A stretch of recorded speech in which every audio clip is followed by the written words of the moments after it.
Hey folks, today is Friday, June 13th. Oh, it's Friday the 13th. Cool. As usual, my name is Jake Baldino, here to talk about all the video game news that has been going on this week. Don't mind me if I'm exhausted. It's because there's a lot of video game news that has been going on. There's a lot to catch up on from last week, this week. So let's just jump in with the first story I found interesting. It's actually around GameStop. Yes, GameStop's CEO has talked a little bit about the future of the company and some potentially big changes that they're making. CEO Ryan Cohen has been known for making a lot of big changes and stuff. As you probably know, publicly, GameStop has acquired a lot of Bitcoin. They've closed stores. They've changed things around. And now their newest strategy, according to him, is to lean heavily into the trading card world. GameSpot reports that Cohen has said that continuing to focus on trading cards, including the incredibly popular recent Pokemon card sets, is a natural extension of GameStop's business. He added that the collectibles could have potential for high profit margins. The whole trading card thing is something they've been building up over time, offering services for people to like buy and trade cards, just really following the money on the Pokemon trading card thing, which still just feels crazy to me as somebody who just grew up with the original cards. What a wild world we're in. But I think it's also going to extend beyond that. I was just shopping for the Magic the Gathering Final Fantasy. I don't play Magic, but I love Final Fantasy. So I was just curious. I was looking, and GameStop had them front and center, ready to purchase. So it seems like they're really leaning into that stuff. That's all I'm going to say about GameStop now at this point, because anytime I speak negatively of them, now people come up with conspiracies that I was like paid to talk shit about GameStop. So I'm not going to do that. A wild world we live in. But in all seriousness, it is interesting to see GameStop move to this, essentially following the money more than physical games, which has been an issue for not just them, but for a lot of retailers in the past. We've talked about reports of GameStop scaling down their shelf space, Best Buy scaling back their shelf space for physical game sales. So things are just changing. I have no real other reaction than that. But something really cool that I had actually gotten a whiff of, but I didn't expect it to be announced so soon, especially after all the Summer Game Fest news. But Bloober Team has announced that they are once again working with Konami to make another Silent Hill game. They are making officially a remake of the original Silent Hill, which I think is great news because I'm going to be honest,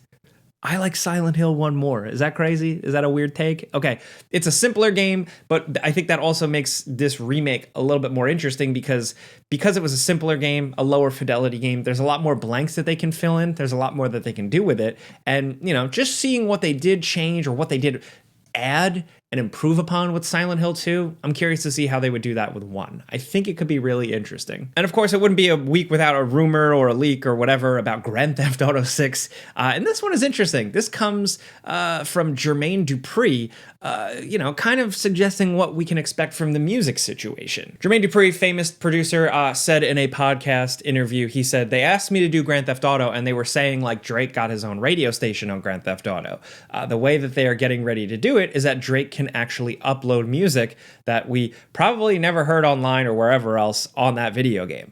That is very interesting. If that is potentially true, again, this is one person and, take it with a grain of salt, and things and plans also change. You never know. But if this is true, memeing about Drake aside, but, essentially artists having the ability to put their own songs in the game, really cool, really interesting. If it's what Dupree suggests with like new songs or different songs, that's even more interesting because we could see in-game events of songs being debuted, similar to like how Fortnite was hosting essentially virtual concerts.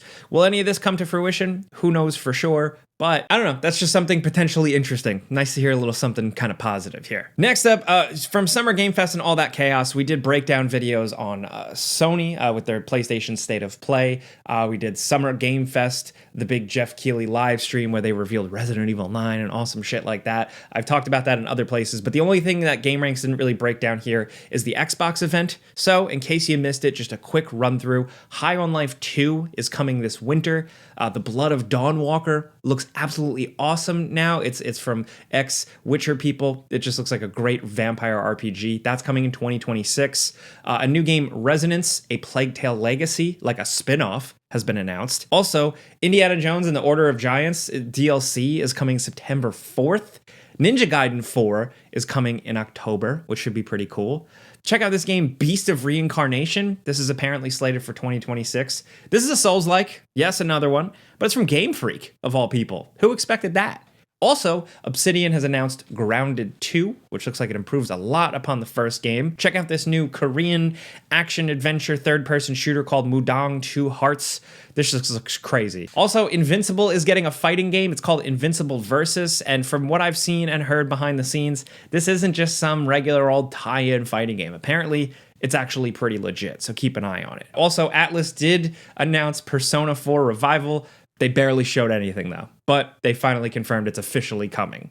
Also, Clockwork Revolution got a long-ass gameplay trailer. Still no release date, but we got to see a lot of this very kind of hardcore in exile RPG in a flashy kind of BioShock steampunk style presentation. I am all in. This is one of my most anticipated. And speaking of that, we finally know what Double Fine has been cooking up. It's been a minute. This is Keeper. This is a game where you play as a haunted, spooky lighthouse. I don't know. Sounds cool. If anyone can pull it off, they can. That's releasing in October. Next up, let's talk nutritional habits. If you've been listening for a while, you know I've mentioned in the past that I've been trying to get back on track with like my health, exercise, eating right. But with changing my habits and eating right, sometimes it's hard to keep on track of like what vitamins and nutrients I'm getting. And that's where the sponsor, Huel, comes in. Essentially, Huel offers no prep meals that don't compromise your health. It's absolutely ideal when you're on the go, in a rush, or you're just not near your kitchen or your regular food. Personally, I've been enjoying it for about 3 months now. And with my nutrition and exercise goals, I've just been really enjoying it because I get the precision I need from this. Also for me, it's been a breakfast routine for me sometimes when I'm really busy. Been crushing it with Huel, specifically with Black Edition chocolate. It just tastes really good.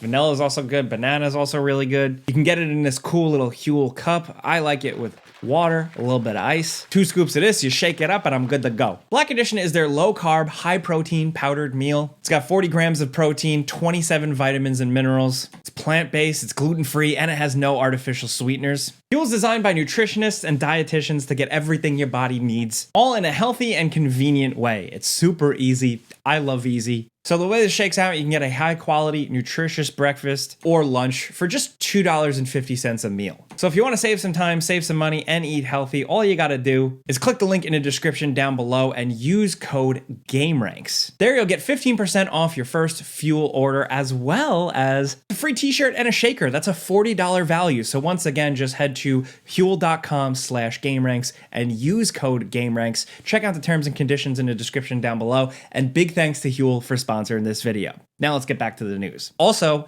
one more thing. We have one more presentation for you. They announced Black Ops 7. Big surprise, another Call of Duty. But this one doubled down on old Black Ops story stuff, returning characters, Mason, Menendez, stuff that I liked from those original Black Ops campaigns. And for them to lean into single player first for their announcement for like a campaign, I thought it was kind of weird, kind of cool. But the biggest thing, I think, or at least the most interesting thing, the thing that got a lot of the views around here in this circle is Xbox releasing a handheld. But it's a PC gaming handheld, essentially. Check out their collaboration with ROG, Republic of Gamers, Asus. This is the Rog Ally X. This is going to have top-of-the-line AMD mobile processor, better ergonomics, like essentially an Xbox controller grip to it, and it's fully Windows, but it's a stripped-down Windows that focuses just on playing and, hosting the games on the interface. Not only that, it's going to be able to play everything. So like your GOG games, your Steam games, your Epic games, and your Xbox or Microsoft games. So potentially really, really cool. Very interesting, and I like that they're trying this. I did get my hands on it at Summer Game Fest, and I did come away very impressed. It's a bit heavy, it's a bit chunky, but otherwise, I like it. I think it definitely has potential. I mean, like the PC handheld gaming thing has just become a category now. It's a whole thing. So there's plenty of room for different places to try different things and compete and come up with different ideas, and I just like how they're cooking this one up. Essentially, I'm ride or die Steam Deck. I always have been, but this is the first one that has caught my eye or really taken my glance away from Steam Deck. Next, in terms of new releases, some stuff you may have missed this week, Dune Awakening is now out. The big multiplayer survival game set on the world of Arrakis. I really want to play this one. It looks awesome. I love Dune, and I really I'm really busy with other games I want to play, as well as like reviews and before you buys and stuff like that. But our writer, Eric, and Falcon did the before you buy for this, and they came away very positive, as well as Andrew behind the scenes. He's been loving it too. But something I've been loving is, check this out. The Alters. So this is from 11-Bit Studios. This is the people behind this War of Mine. This people are always like, oh, every video game's the same. I'm so bored. This game is awesome. It's incredibly unique. It's great sci-fi, and it's totally weird. To just, in layman's terms, just break it down very simply, think Fallout Shelter with more survival elements, and it's completely in 3D. And it's got a heavy story focus and big RPG decisions where you then also leave this little space station that you're building and go out and mine for resources and kind of do Death Stranding stuff. Just a really cool game. I've been loving it, so I'm doing the before you buy for that, so check that out. Also, I did the before you buy for a game called Mindseye. This is one that we've been talking about for a while. It looked flashy. We were hoping something cool would come from it. It's from an ex-Rockstar guy behind some of the Grand Theft Auto games. And unfortunately, this game broke me. You want to see negative Jake? It comes out once in a while.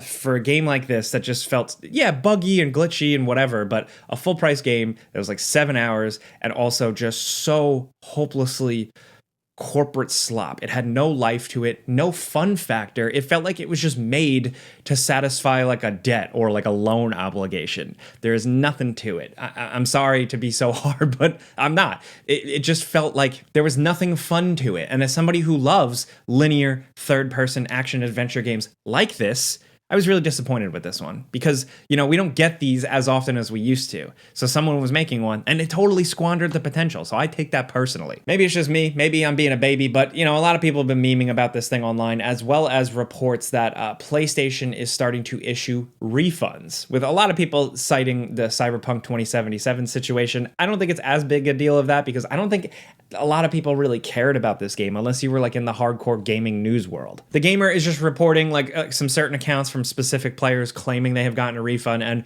with PlayStation it is significant because they're notoriously tougher to give refunds. So that's something. Either way, I would say avoid the game, or at least avoid it for now, and definitely not at full price. A lot of people are out there hoping like, oh, maybe it'll be fixed like No Man's Sky or Cyberpunk 2077, but I don't really see that in this case because for me, there was no beating heart at the center of this one. There was no fun hook or really good idea. That was quite a shit show this week, but also check it out. We got a demo. The demo is now out for Tony Hawk's Pro Skater 3 and 4. Yes, there's still a lot of questions about how they're handling the career mode and stuff like that, but we got the reveal of Bam Margera being in the game. We got to look at more levels, and the demo is available now. So this demo, I believe you access it like if you pre-order or something like that. But if you want to get your hands on the demo, you can actually use one of these codes on screen here, and I think you have to like redeem the code on Activision's website or like the Tony Hawk website to be able to get the demo. But here you go. For those of you guys who watch the show every week or stick around to the end of the video, this is my way of rewarding you. Get them while they're hot. But that's all I got for you this week. I got to get back to work. Like I said, there's a lot of video games still coming out, so I'm playing a lot of stuff behind the scenes. So yeah, let us know in the comments what you're thinking about everything going on this week. From the Xbox stuff I ran through, but also Gamestop potentially selling more trading cards and Pokemon cards and shit and less games. Also, the Silent Hill 1 remake. Are you excited? I am. I hope they do the thing. Remember like the meme with the dog in the doghouse? And, anyway, I digress. Of course, pinned comment. It might be a sponsored pinned comment, but either way, there's a pinned comment under this video. Reply to that comment, like thread. Let us know what you're playing this weekend. Literally just for like our research purposes. We like to know what games you guys are playing so we can kind of pivot our videos to that, new or old. So thank you for being here. If you want to yell at me directly, you can find me on Twitter, Instagram, all those places at Jake Baldino. My other YouTube channel, Jake Baldino as well. I'm going to be breaking down Resident Evil 9. I actually got to see gameplay behind the scenes, so I'll be talking about that over there soon. But that's really it. All I ask now is you have a great weekend. Be safe. I'm Jake Baldino. Pizza's on me, man.